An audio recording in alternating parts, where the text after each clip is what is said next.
Detail bill തരാൻ വേണ്ടി പറ്റില്ലെന്നാണ് പറഞ്ഞത്. ബില്ല് അടക്കണം എന്നല്ല പറഞ്ഞത്. നിങ്ങൾ എന്നോട് ചോദിച്ചു ഇതെന്നെ അടക്കണോ? ഞാൻ പറഞ്ഞു യൂസുഫ് സാറെ ഡിസ്കസ് ചെയ്യണം, ഇത് അടക്കണം എന്ന് ഞാൻ 24,000 കുറച്ചു. അങ്ങനെയായില്ലേ?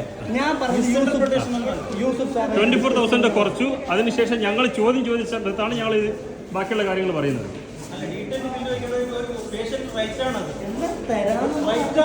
നിങ്ങൾ തന്നില്ലെന്ന് പറഞ്ഞില്ല, നിങ്ങൾ തന്നില്ലല്ലോ. ഒരു കോമൺ മാന്റെ റൈറ്റ് ആണ്. അതെ, തരുന്നെന്ന് പറഞ്ഞിട്ടില്ല, തരൂലെന്ന് പറഞ്ഞിട്ടുണ്ട്. അവിടുന്ന് അല്ല, അത് അടക്കണം പ്രൊവൈഡ് ചെയ്യുന്ന പറഞ്ഞിട്ടുണ്ടാ. ഒരു പ്രൊവൈഡ് ചെയ്യാൻ നിങ്ങളോട് പറഞ്ഞിട്ടുണ്ടായിരിക്കും. അങ്ങനല്ലല്ലോ തുടക്കത്തിൽ നിങ്ങൾ അങ്ങനെയല്ലോ പറഞ്ഞത്. തുടക്കത്തിൽ നിങ്ങൾ ഒരു കുഴപ്പമില്ല. 24,000 രൂപ എങ്ങനെ ബില്ല് വന്നു? 24,000 രൂപ എങ്ങനെ ബില്ല് വന്നു? അതാദ്യം പറയും. നിങ്ങൾ സൗണ്ട് റൈസ് ചെയ്താൽ അതിനപ്പുറം റൈസ് ചെയ്ത് ഞങ്ങൾക്കറിയാം. എങ്ങനെ 24,000 എക്സ്ട്രാ ബില്ല് വന്നു? നിങ്ങൾ പറ. ഡിസ്കൗണ്ട് ഇങ്ങനെ നിങ്ങൾ ഔദാര്യമാണോ? നിങ്ങളുടെ ഔദാര്യമാണോ? ഞങ്ങൾ ചോദ്യം ചെയ്തപ്പോഴാണത്. നിങ്ങൾ ഔദാര്യമല്ല. ഞങ്ങൾ ഇതിനപ്പുറം റൈസ് ചെയ്യും. ഞങ്ങളുടെ റൈറ്റ്സ് ആണത്. ഞങ്ങൾ ഇവിടെ സംസാരിക്കുന്നത് ഞങ്ങളുടെ റൈറ്റ്സ് ആണത്. മനസ്സിലായില്ലേ? അല്ല, ഞാൻ ചോദിക്കുന്നത് ചോദ്യത്തിന് ഉത്തരം പറ. 24,000 നിങ്ങൾ ഡിസ്കൗണ്ട് ചെയ്തോ? എങ്ങനെയാണ് ഡിസ്കൗണ്ട് ചെയ്തത്? അതാദ്യം പറ നിങ്ങള്.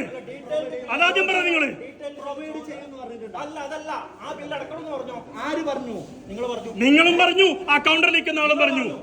എന്നിട്ട് നിങ്ങളെ ഡിഡക്ട് ചെയ്യാൻ വേണ്ടി പറഞ്ഞു. ഡോക്ടർ പറഞ്ഞു ഞങ്ങൾക്ക് തെറ്റുപറ്റി. ഡോക്ടറെ വോയിസ് റെക്കോർഡ് ഞങ്ങളുടെ കയ്യിലുണ്ട്. നിങ്ങൾ എങ്ങനെ അങ്ങനെ എല്ലാം പറയുന്നത്?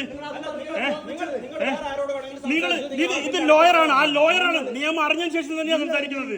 മനസ്സിലായില്ലേ? നിങ്ങൾ ആരോട് സംസാരിക്കുന്നത്? ഇത് എല്ലാവരും ബില്ലടിച്ച് പോകുന്നതോടെ ഞങ്ങളും ബില്ലടിച്ച് പോകുന്നതാണ് പറഞ്ഞത്. നിങ്ങൾ സെക്ഷനിൽ ചോദിക്കുക.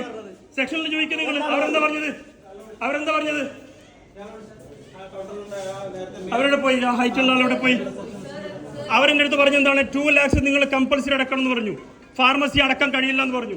ബില്ല് തന്നില്ല. നിങ്ങളുടെ ഔദാര്യമല്ല, ഞങ്ങളുടെ അവകാശമാണത്. നിങ്ങൾ ഇങ്ങനെ സംസാരിക്കണ്ട.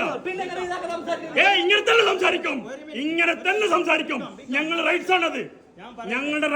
ഞങ്ങൾ ഇങ്ങനെ തന്നെ സംസാരിക്കും. നിങ്ങൾ ആരെ വേണം വിളിച്ചോ. ഞങ്ങൾ മറുപടി പറയാം. അവരുടെ അടുത്ത് വിത്ത് എവിഡൻസ് ആണ് ഞങ്ങൾ സംസാരിക്കുന്നത്. നിങ്ങൾ ആരോട് സംസാരിക്കുന്നത്? സുഹൃത്തെ, ഞാൻ മാന്യമായിട്ട് ചോദിക്കാം. നിങ്ങളുടെ അടുത്ത് ഞാൻ ചോദിച്ചപ്പോൾ നിങ്ങളുടെ എന്താ പറഞ്ഞത്? 2 lakh നിങ്ങൾ പേയ്മെന്റ് അടക്കണം എന്ന് പറഞ്ഞല്ലോ. 1000 രൂപയല്ലേ കട്ട് ചെയ്യാന്ന് പറഞ്ഞത്? ഞാൻ ഡോക്ടറോട് പറഞ്ഞപ്പോഴാണ് ഡോക്ടർ എന്ത് പറഞ്ഞത്? ഇത് കട്ട് ചെയ്യാന്ന് പറഞ്ഞത്. അപ്പൊ തെറ്റുപറ്റിയല്ലേ?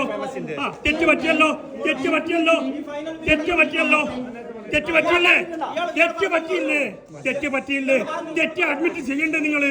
നിങ്ങൾക്ക് പറ്റിയ തെറ്റ് നിങ്ങൾ അഡ്മിറ്റ് ചെയ്യണോ വേണ്ടയോ? അതാദ്യം പറയും. നിങ്ങൾ തെറ്റ് പറ്റിയതിനു ശേഷം നിങ്ങൾ ഉരുണ്ട് കളിക്കണ്ട. നിങ്ങൾ സൗണ്ട് റേസ് ചെയ്താൽ അതിനപ്പുറത്തെ സൗണ്ട് ഞങ്ങൾ റേസ് ചെയ്യും. I know very well, better than you. This is a hospital. മാന്യമായിട്ട് സംസാരിച്ചാൽ ഈ റൈസിംഗിന് ഒരു പ്രശ്നവുമില്ല.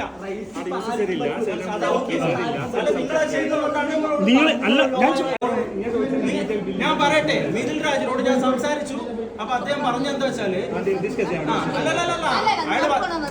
ഞാൻ പറയട്ടെ, പേയ്മെന്റ് അടക്കാനാണ് പറഞ്ഞത്.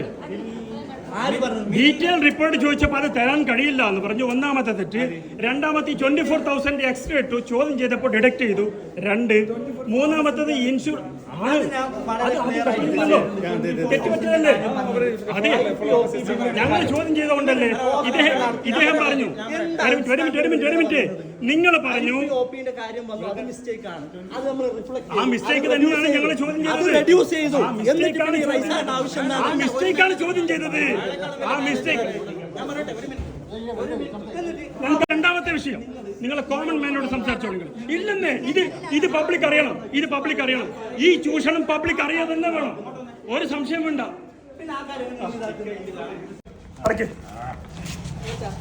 കളക്ട് ചെയ്താ ഓക്സിജൻ കളക്ട് ചെയ്താ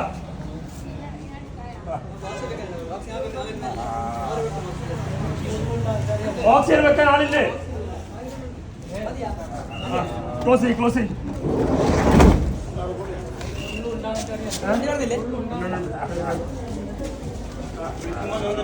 നിങ്ങൾക്കെല്ലാം പഠിപ്പിക്കാം കേട്ടാ. നിങ്ങളെ ഹോസ്പിറ്റലുകൾക്ക് എല്ലാം പഠിപ്പിക്കാം. ഞാൻ ഇതൊരു വീഡിയോ പുറത്തു വിടുന്നില്ല എന്ന് വിചാരിച്ചാണ്. ഈ വീഡിയോ മൊത്തം സോഷ്യൽ മീഡിയ പ്രചരിപ്പിക്കുക.